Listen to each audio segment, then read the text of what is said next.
भक्त बंधु आपण जानी थांतु दीटा फूल को सती पुष्प बोली कहते। प्रत्येक पुष्पर प्रत्येक फूलर सतीत्व को भ्रमर हरण करि थाए ता ऊपर बसिकिरी दीटा फूल भंवर बसेनी।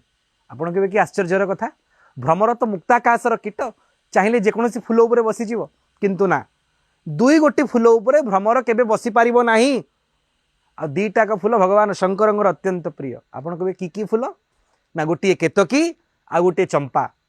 आपण कहे केमिति केतकी तो सबुआडे फुटुची भंवर बसिबार असुविधा कौन ता उपरे शास्त्रकार माने सुंदर कारण व्याख्या करिसेंते जहाकू विज्ञान मध्य सम्मति प्रदान करिछि। ना कौन से कारण ना गंधैराघ्ना जगति विदिता केतकी स्वर्ण वर्णा पद्मई भ्रांत्या क्षुदित मधुपः पुष्प मध्ये पपाशः अंधीभूत कुसुम रजसा कंटकै क्षीर्ण पक्षः स्थातुम गंतुम पदमपि सके नैव सक्तः द्विरेफ। आहा भारतीय दार्शनिक संथ माने कि प्रकार वैज्ञानिक थिले प्रमाण प्रदान करुचंती जेतेबेले केतकी फूल उपरे जे भंवर पहुंची बसिव अंधीभूत कुसुम रजसा कंटकहि क्षीर्ण पक्ष केतकी फूलर पत्र कंटा बाजिकी भ्रमरर दीटाक पक्ष छिंडी पड़िबो पक्षाघात हो पारालिसिस हो। ठीक यही समय रे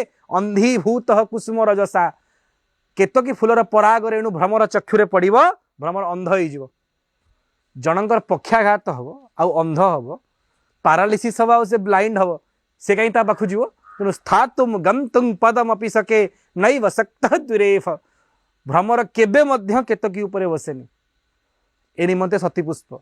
आपण केबे चंपा चंपार तो कंटा नहीं आ तार तो पराग रेणु पड़ी भ्रमर अंध हबार नहीं ताले चंपक पुष्प कहीं भ्रमर बसेनी ना सुगंध जेणु तार उत्कट अति भ्रमे भ्रमर दिने न जाए कति।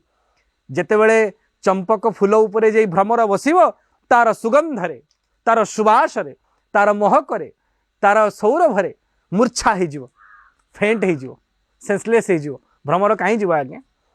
आपण आम कथा को अन्यथारे नेबेनी आपण केतेबेले दीटा फूल को निरीक्षे देखिए केबे मध्य दीटा फूल उपर भ्रमर बसिव नाही केतकी और चंपा जहाँ उपरे केही न बसंती भगवान शंकर निजर आपणार बोली स्वीकार करती।